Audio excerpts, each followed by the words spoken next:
Y'all are about to get this whole story. Let me see if I can put a little bit more light up in here because the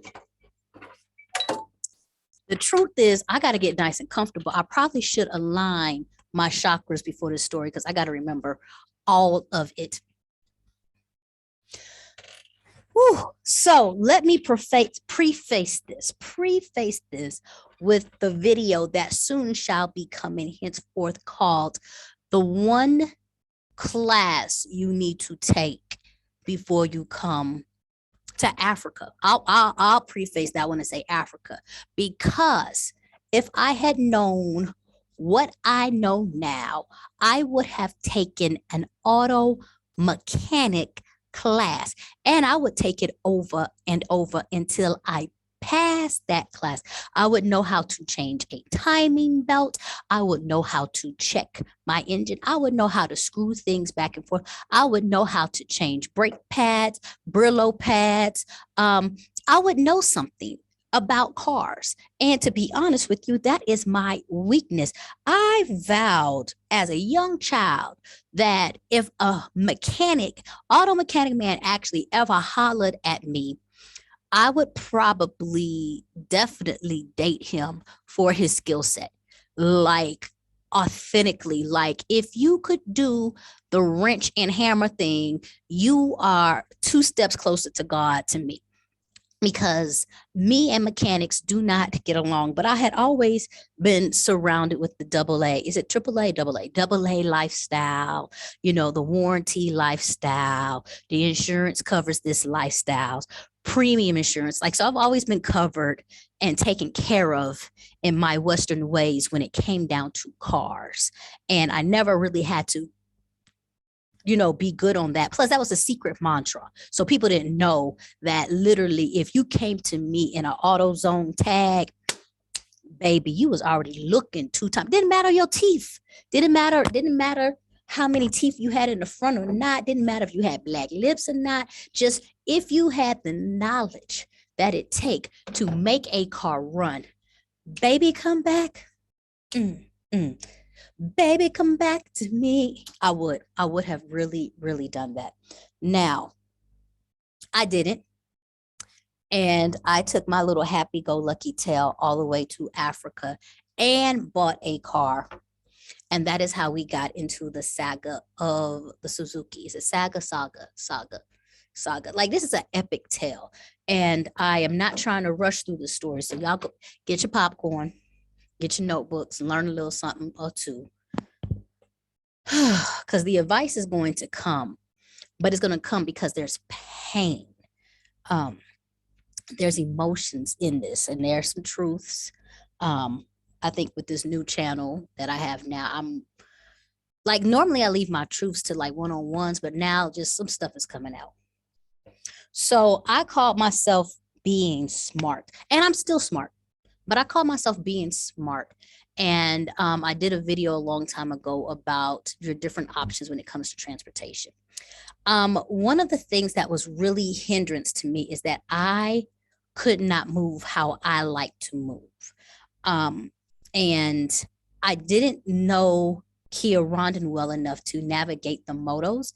And even though you navigate them, it is one of the most dangerous ports of transport. So you do have to be cautious with that, but it's cheap. Like, that is the best temptation ever. Like, I know I'm not supposed to, but oh, I want to. Like chocolate candy cake or something. Chocolate cake with caramel inside with a molten layer. Ah, that is moto life, because it is so affordable. It's so easy. But there's a hedge of like danger to it that you should be careful about. So the issue behind trying to navigate motos is majority of the motos, like, it's a language barrier. So it's okay if I'm trying to go to T2000. It's okay if I'm going to MTN. It's okay if I'm going to like big name places. But when it came to like visiting friends and going to actual addresses, a moto was stressful because most of them don't use GPS. I was having a hard time with them listening to me, unless you're doing like the hand motion type thing, but just the understanding and trying to get it together. no. And then trying to find landmarks to try to navigate that, that's a no. And then the whole piece with the rent-a-car is your rent-a-car. I need to find the mic for that. Really depends on the type of car you get. And I'm doing so much traveling to Gashur, Bogasera, different places, which is dirt road. So I'm always pretty much like in a RAV4 or a bigger car, because if not, it's this number right here. It's the massage, the torque back. It's all this right here. And that's fine and dandy for like 3 minutes to 5. Baby, after 5, you just hold it on. You get the stutter step. You got your sentences cut off because you done hit the dip and stuff, and the rainy season makes it all hard. So between kind of just learning that within my 3 months, I felt that my best move was to either rent a car long term or to go and purchase a car. Purchasing a car is a headache. It's a stress level because you're going to see numbers and figures that don't relate to the type of car. Like someone's going to be like, yo, 15,000. You're going to be like, okay, 15,000, that's decent. And then you're going to roll up and see like a 2007 such and such. You'll be like, tick for tat, tat don't meet tick. Like this ain't really corresponding in my atmosphere. And it is. The car game is crazy, and it's not to get over. By the time you have importing and taxes, a car appreciates out here. It does not depreciate. I truly don't know what that means. But it's legit. It's the car game is just a game. You just don't understand it. People be like, okay, I'm going to import. You better check out your shipping, your taxation, a whole bunch of stuff.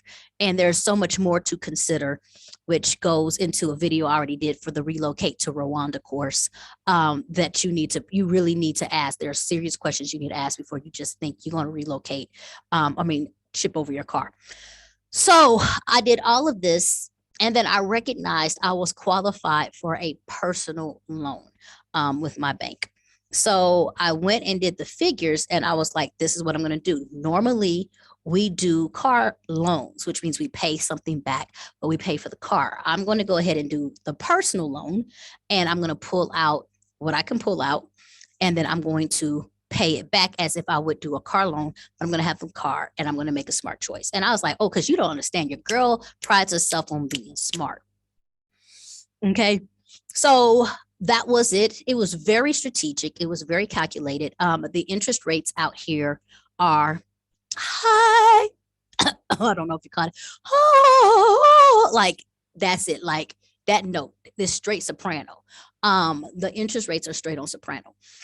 So because of that, I decided to take out more than I originally wanted to take out, but I'll get there. And it was like, this was the plan. It was like, okay, I'm going to spend this portion on a car, and then I'm going to hold this portion and either invest it or buy land. And so this is one of the reasons why I can never curse the Suzuki, because I also bought my second piece of land with this loan. Okay. So I made the strongest decision, and I decided to go. And originally, I was going to purchase a RAV4 because that's all I see out here. It worked for me. And the mechanic life, you want to be able to find all these things. In my first budget, I'm talking about, I was looking at getting a 1999 RAV4. So that's when I was like, yo, I'm going to have to come up off this budget a little bit and go to like the 2004. So I was looking at 2004, 2006s, but it was touching the top line. Number one, bump your budget. Number one, bump your budget. Get a good car. First rule. But I'm still going through this because I'm trying to be smart and make decisions and everything else like that. So lo and behold, one time when we're scrolling through, looking at stuff, the Suzuki scroll up. Really? And the Suzuki is like a decent price. It's coming out. Like, let me just give y'all numbers. It was coming like around 5 to maybe 6,000. And then we negotiate. So I was looking at it, and I don't know why. I wanted a stick shift. And so that was really important to me, is to get a stick shift. Plus, also thinking, I think in my Western mind, I'm so used to a car being slightly cheaper because it is a stick shift, because people always want an automatic. So that was one of the things that I used to do back in the States, was like, okay, I'll grab the stick shift and save just a little bit, because it was never a thing but a chicken wing for me to get a stick shift. So I looked in, like I saw two other cars, and it was kind of like, no. And the reason why was kind of like your upkeep and stuff. So then I actually took, this is the Saga, this hat. I know I don't know everything. So I took my friend who's a mechanic, not a mechanic. Let me take you. And this is my first mistake. And I love him. So I want him to know right now, I absolutely love you. And I call you all the time, but I will never take you to see another car, because my friend is a genius. My friend is a guru. My friend can fix every and anything. I should have never taken him to see the car, because when he saw the car, he was like, oh, you just have a little problem here, but you go ahead and do it. Because he saw it through that mindset and not the mindset of I can't do nothing. That was the first major communication barrier that I should have been like red flag on. But I did it because I was like, yo, he said that this is a problem here. Of course, I could see myself kicking in maybe 800, maybe a G on repairs and stuff. But let me go ahead and get this little Suzuki, Susie the Suzuki. I'm going to give it another name. I'm going to come up with another name. Shaka Khan. Whatever. I'm going to come up with another name for the Suzuki. But I'm just going to go ahead and do it. So we got it. And then I'm like, he looked through it thoroughly. And to this day, like I said, I do trust his opinion. I just have to remember where your opinion comes from. So through that, we got the car. So we get the car, and I can't remember. I think I sent it to the shop first just to do a quick little once over, look over at it. So that was like whatever money. And then they came back and was like, okay, this, and this, and this. So I'm riding. And this was the deal, because I want to do this. Plus my mom was coming. So I was like, now we have access to a car. Now I can visit people. Now I can run on my own terms and conditions. And the very first thing is that, like, we were house looking. I'm helping a friend look at houses and stuff.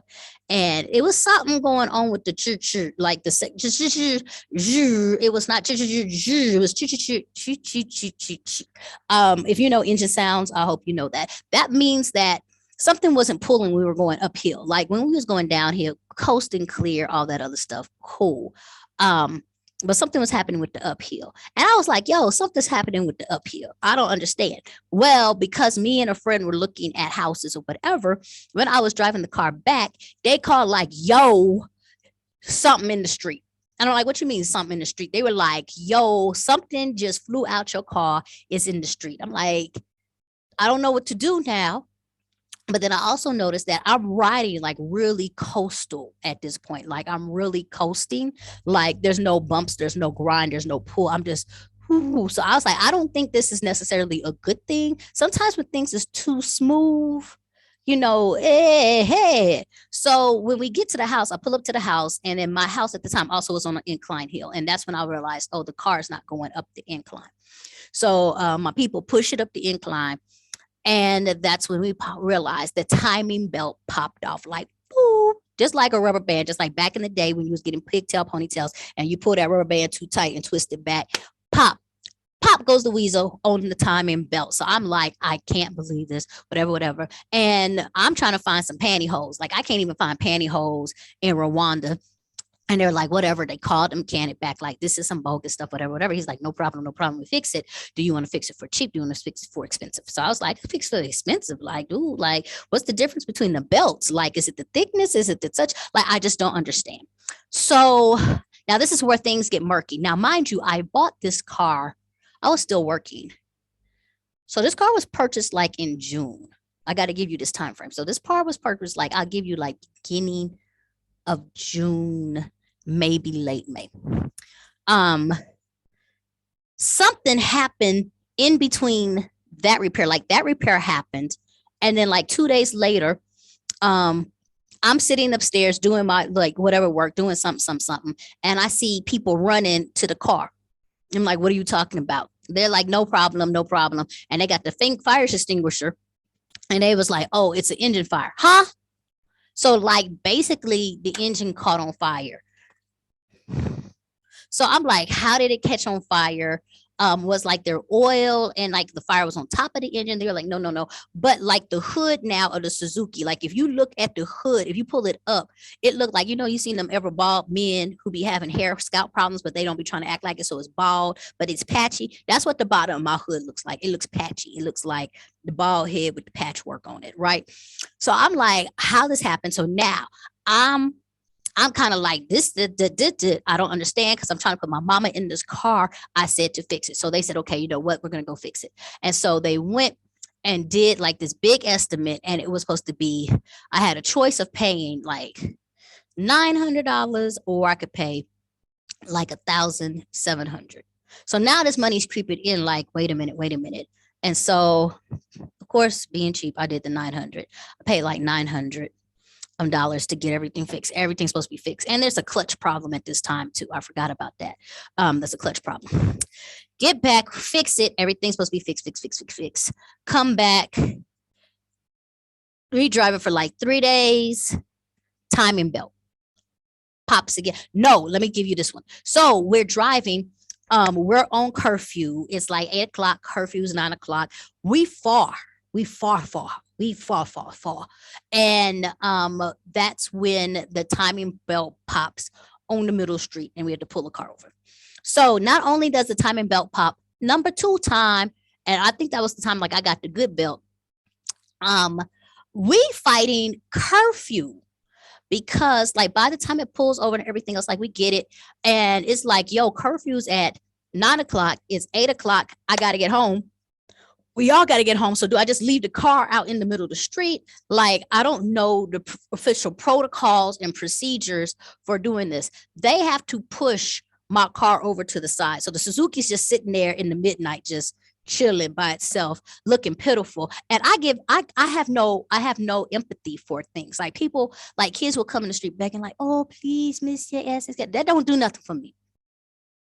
The faces don't do nothing. So I'm looking at the Suzuki like, me and you about to roll up and box. Like this don't make no sense. I feel like I need to box somebody, but it's curfew. So we have to push the car. I think we end up paying somebody to watch the car overnight, but then we're also having to take a moto. And because I stayed so far, the motos are straight dissing us. I'm like, yo, can we go? It was like Romero. And they were like, oh, no, because nobody's trying to get caught out behind curfew. And so that would have been too far for them to go and come back. So we're getting straight dissed on the moto. So we're walking and I'm like, yo, I might have to walk home. Then I'm like, if I'm walking home, I'm breaking curfew. Like it was just a whole bunch of stress. How did I get home that night? We found a taxi who happened to live near us. And so that's how we got home that night. I don't know how my driver got home that night. It was just a whole bunch of stuff like, dude. So by this time I'm sitting here and the car has officially stressed me out. They come back. There's a new, my driver, y'all say a prayer for him. I love him. He doesn't know that because we have battled during the 6 months with this car. He gets mad. He calls the original dude who sells and gets his mechanic. Mechanic showed up. Oh, I forgot the mechanic showed up on 10. On 10 one day, like, and so he was sitting there doing something. I was like, no, get out, come back when you have some, whatever, when you watered up, when you can flush your system and you could come out with straight, clean urine. Like, that's what you need to do. And so that was the next headache. And then, so I remember, because my friend is going to be like, so you're not going to tell this part. I remember something else happened. Like, oh, I had to buy a screw. They were saying the timing belt issue was a screw. And so the screw came in and then they were all like, okay, it's done. Literally drove the car out. It put right there. We go back in. And I just came out and I said, who got to die? I did. I was like, who got to die? Tell me who got to die in order for you to do your job properly. Who got to die? Who gonna get into this car next? And I drive it for 20 hours. And then who's gonna sacrifice their life to see if this car is going to work? I was that hit. I was that lit. Like the whole neighborhood was quiet. They was walking past me like, throwing water and, praying salts and all that stuff because I was livid. So between all of this, I think that's when the mechanic finally came and told me, like, somebody, now I'm already out 1,000. I promise you I'm out like maybe 2,000 just fixing this car already. I think that's being generous. And I'm hot. I'm hot, hot, hot, hot, hot. But it's also my fault. So it's like you can only be so hot because part of this is my fault. And I can't answer this right now. So they came to me, and that's when they were like, yo, you need an engine. And I'm like, whoa, like, because like of all the things that I knew in my non-car knowing self, needing a new engine is far more the worst. Of all the things that I ever heard about, like needing a new engine is far the worst thing that can happen. So they were like, you need a new engine. And I was like, I'm tired. Like, y'all trying to cheat me. Y'all trying to do all this stuff. They really wasn't. I have to admit that now. I said, okay, I'll think about it. I said, I'll pray on it. I got up the next morning to run a small errand. Like, I swear to God, I was going to like MTN because I don't drive far places. I swear to God, I was driving MTN. No, it wasn't me. It was me asking for a second opinion. And then my driver got into the car and he was driving to get a second opinion. That's when the car gave up on life. The car was like, I have done my time in this world. No more, no more. My car went on strike and stopped in the middle of the street. And there was a whole deal with them pushing and pulling and all that other stuff with the car. And I was just like, oh yeah, because I was taking it to an official place so they could run the diagnostic on it because it was always something. And I was like, I'm tired of it always being something, run the full diagnostic. So he was driving to get it to go to the full diagnostic and it did not make it to the diagnostic. Now let's pay attention to that moment. Let's pay attention to the fact that you so sick that you can't make it to get your diagnosis. Like, okay, whatever. So at this point in time, I think I was like, I'm done. I am absolutely done. I'm done. And I'm still dealing with the fact, I don't know if my mom was here or not, but it's like this big plan I had. So my mom can go around all this stuff. And this is also during the summer. So we were fighting curfew and all kind of stuff and trying to get with all of that. So I don't know. I just was like, I gave up. So I don't even think I talked about the car for like 3 days. And then my driver started going around town because they were like, this is what the engine's going to cost. Here's the different prices. Well, he was kind of like, yo, we can look for an engine here. Don't know about the quality. So la. So we looked and they could not find my engine here in Rwanda. I think that's the truth. Yeah, they could not find the engine here in Rwanda whatsoever. No, because the Suzuki, I'll go back to the Suzuki. The Suzuki is not the popular car, it's the RAV4. And so they were kind of like, everybody's like, so why'd you buy the Suzuki? And I was like, like, I didn't, it's just like, it's a Suzuki. Like, I knew the parts were going to be a little bit more, but I didn't know I was dealing with this, right? So that's when I guess Safari, that's my driver, started calling around. And so they were like, yo, you can get this engine, but it's in Dubai. Huh? So like, yeah, you could get this engine, but it's in Dubai. So I'm sitting here like, let me see pictures of this engine that's in Dubai. Like, I have to go through and start figuring out all this stuff. And like now this is like August. This is like, I know this is the beginning of August. And so they're sending videos of the picture. I'm really looking in the videos, like really expecting, like I know what I'm looking at, but I'm just, and I was like, all right, like I got to play broke. Like this is the end of summer. I don't know if y'all know about people who are educators and stuff. Boy, August is tight.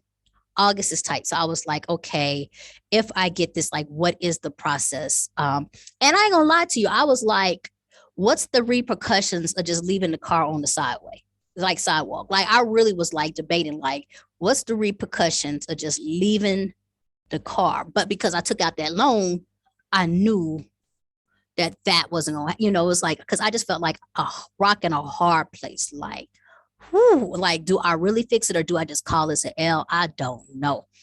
So the other thing that they had said is like, yo, once you get this engine, you can sell the car. And so I think that one caused me to go off, and I'll tell you why. Because when they start looking at the engine, they were like, "Okay, this is about 2,500, maybe 3,000. Like we can get a deal for 3,000." So I'm up here like I'm really contemplating a $3,000 engine purchase, not counting shipping and taxes. Like you don't understand. Like how important really is this to me? So I'm asking about payment plans. I'm asking about all kind of stuff. I'm asking like, will you take a kidney? Would you take a firstborn child? Like what other ways can we do to make this work? That's hard. Now, here's the other thing. They were telling me, no, no, no, no. Like you can buy the engine and then we're going to sell the car as soon as you get the engine. I think not, sir. I think not. We don't understand. No, no, no, no, no. Let it be clear. If I pay 3,000 to get an engine here, I'm riding this engine for the next 22 years. I don't care what it says. Like if I paid to get an engine, first of all, I got a car that got a hoodie that looked like burnt scalp.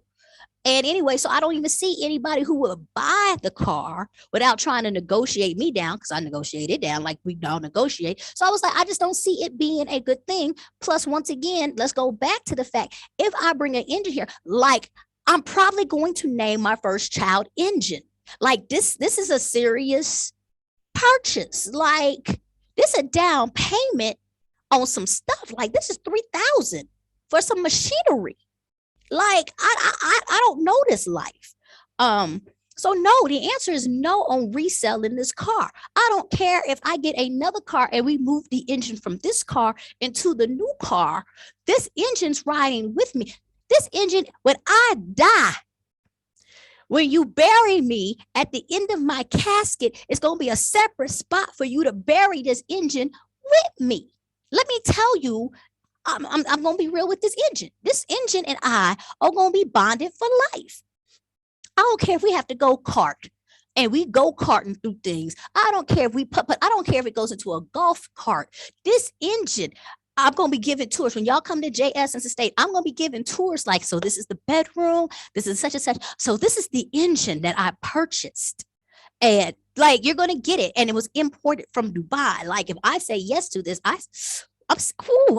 this is a lifetime commitment. This is marriage at first sight. We don't know the name of divorce type situation. So I'm already hot. So this is August. So Safari comes in with a plan, and the plan is to get kisses to this lady. His auntie is actually going to Dubai to purchase some stuff. So she's going to actually walk through, do the inspection, check everything, and get everything done. It's just going to cost a certain amount of money. Okay. So let me go ahead and go into Real American. At this point in time, I'm like, well, I don't know your auntie. Like, how do I know? She's like, no, I'm trustworthy. Can I get a resume? Can I get credentials? Can I get, whatever. So I gave her a down payment on everything to kind of get things going on the way. So that's when I get told, oh, it's happening. I get told, oh, it's happening. This happened in August. All of August, oh, it's happening. September, oh, it's happening. Mid-September, oh, it's happening. End of September, it's happening, but we had to do something else. What else? I didn't get a message on that one. Can I get a picture of the engine? Mm-mm. Can I get such and such? Nope. Back to October, it's happening. So I think at this point in time, I was just like, yo, I think I got for 500. I don't even know what's going on. So this is the time where, now, mind you, through all of this, I'm doing business runs and everything. So I'm literally having to rent a car every day. I'm renting a car massively and having to put gas. Like nobody gives you a rental car with gas in it. Like you have to put gas in it. You have to rent. I'm paying full time for my driver salary. Like all of this stuff is happening. And I'm just like, I don't know. My car is in a shop. I don't even know where my car is. I don't know where my car is until like 1st of November because we happen to go. Now that was a whole story. I need to stop there. Because all that other stuff I don't know. I know nothing. And I'm just like, desolate. I'm not even desperate. I'm just desolate. Like if y'all got me for my 500, all right. But just like, how can I like accidentally set this car on fire? And like, is that a write off? Like, what can I do to get rid of this debt on this car? Because the stress levels is so high. My gosh. So here we go into November, and like this is my thing. My driver is like positive. He is praying to God. He's all this stuff. I'm sitting here like, so they decided to do something because they want to make me proud. They drove me past the junkyard to the car. I go look at the car. I was just like, this is like disappointment. This is like me looking back at like my first crush and like I thought he was going to live up to all these expectations and he is just trifling on TT time. Like, what in the world did I ever see in you? So the car is sitting there. I have never seen. It is looking like, is it Sanford and Son? Like where you have the car and there's nothing under the hood. They done took the whole engine out and all the parts. It's sitting in the back seat like a passenger. And there's just nothing. My little Suzuki's just sitting there. I don't even feel no love for the Suzuki. I usually try to be loving on stuff. And I'm looking at the Suzuki like, just a pitiful space of steel. Like, and like everybody's looking at me like I'm supposed to be emotional. And I'm looking at the Suzuki like, I'm just disappointed. It's like, I can't get that graphic, but it's just like if you was ready for a good night loving and all you got was this disappointment. This disappointment. We're like, sir, why do you have a size 14 shoe, sir? Just that's it. I am there. I am there. I am.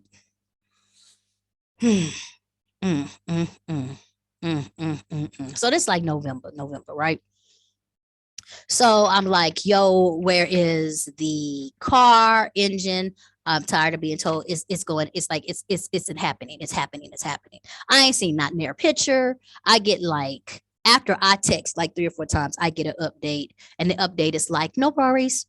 I don't know what the no worry update is. Like, I don't know what no worries is. I'm obviously worried and stressed. Come December, I get a random telephone call that says, I need your TIN number. Huh? Oh, we're at customs. Like, how this happened? Like, we went all the way from B to Dubai. Like, you at the door customs right now. You need a TIN number because when I purchased the car, I purchased it underneath the business name. Thank you, Miracles. I didn't know I needed it. I purchased it underneath the business name. So they were like, I need it right now, or it's not going to happen. So I was just like, pressure. Like, we're going to talk about that. Like, people in these right now, like nobody likes to prepare. Everybody wants to be like, make it happen right now. And so like I'm sitting there fishing through my internet and all this other stuff, trying to get my paperwork and everything, and I shoot it off. Don't hear enough for 5 days. Then I get the message of they got the engine. So I'm like, really now? They got the engine. It's like, maybe I'm going to dance, maybe I'm going to dance. Maybe I'm going to dance. I said, maybe I'm going to dance. They got this $3,000 engine. What you know about that? Hey, no, should have known better. So they got the engine, and I got Safari up there looking at the engine and checking stuff and everything else like that. And then I get a random call. We need a disc. Huh? Like, I thought that when I paid $3,000, that covered everything. Like, everything. Nope. Random telephone call. I need a disc. We need a disc. We need this disc. So I call and I was like, so this is another thing. Like, you really be trying to have authority here. Sometimes you ain't got no authority, but I refuse to believe I have no authority. I refuse to believe I'm not in control of the situation. So I make some telephone call. it seems real cute now. Like it's kind of funny. Like, oh, look at her trying to be like a boss lady. This ain't in this ain't your choice. Like you just here for the ride. But I was like, don't call me again unless you have the full amount of what I'm supposed to pay. Like, do not keep piecing, because that's what happens. Like you're sitting there chilling at 2 p.m. and they give you a text message like, oh, we need this. So then you send that. Then at 5 p.m., oh, we need this. And then like, no, I don't want pieces. I want to have the total amount. Like, look at everything, diagnose everything, and tell me everything at one time what you need, because I'm constantly running to a bank or something, like pulling out a little bit of something. Tell me one time so I can pull out one big payment and I can pay care of everything at one time. That was cute. I laid down the law. Like, it was hilarious. I think in hindsight, I know they were like, this chick. So it was the disc. Then I got like, so, you know, as far as sending messages and everything else like that. So there was this cute little message that popped up like, hey, everything's going well. We're just cleaning up the wires that were eaten out by the rats. Huh? Like, rewind that. I don't even think I addressed that one that day. I think I needed to go to sleep because I woke up like, I'm sorry, that whole sentence right there. I feel like there's a lot of problematic issues in that one sentence. The wires got eaten by rats. One, is there an electrocuted rat in my car? Where was this car parked? When y'all do security, do y'all do cheese checks too?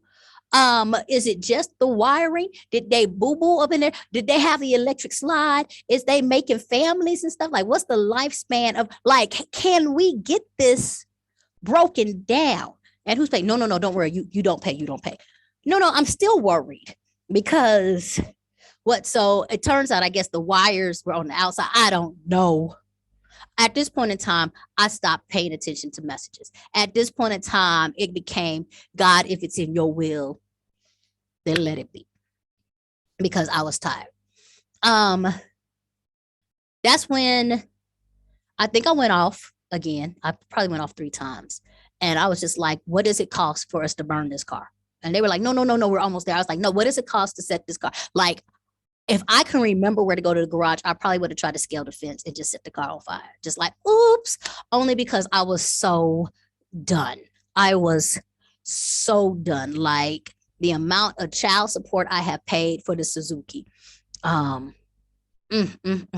that was the wires, and then that was fixed. They were ready to take the car out. I hadn't paid the insurance. So we had to go and find, and then I was out in the wilderness on this one. So we were trying to text back and forth and find somebody. And I was like, handle it and then just give me. So I then got that taken care of. Like, I had to upgrade the insurance for those people who are asking.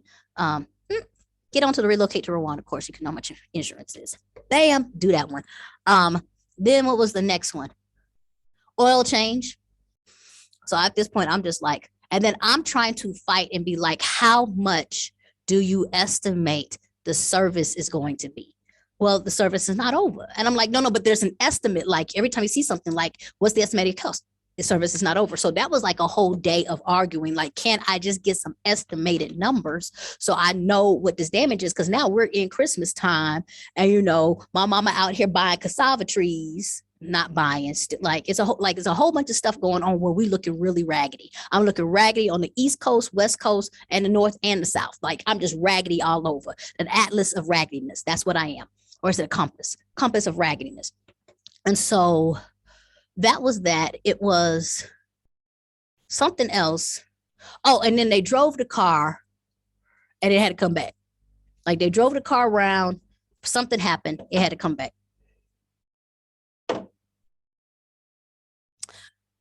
And then on Christmas Eve, I heard a honk, y'all. I heard a honk, but I didn't get my heart up. I heard a honk and the gate pulled back, and I heard a vroom, vroom. First of all, the vroom was sexy. It was not no raggedy vroom, vroom. It was vroom, vroom. Y'all, I opened up the door. There was the Suzuki shining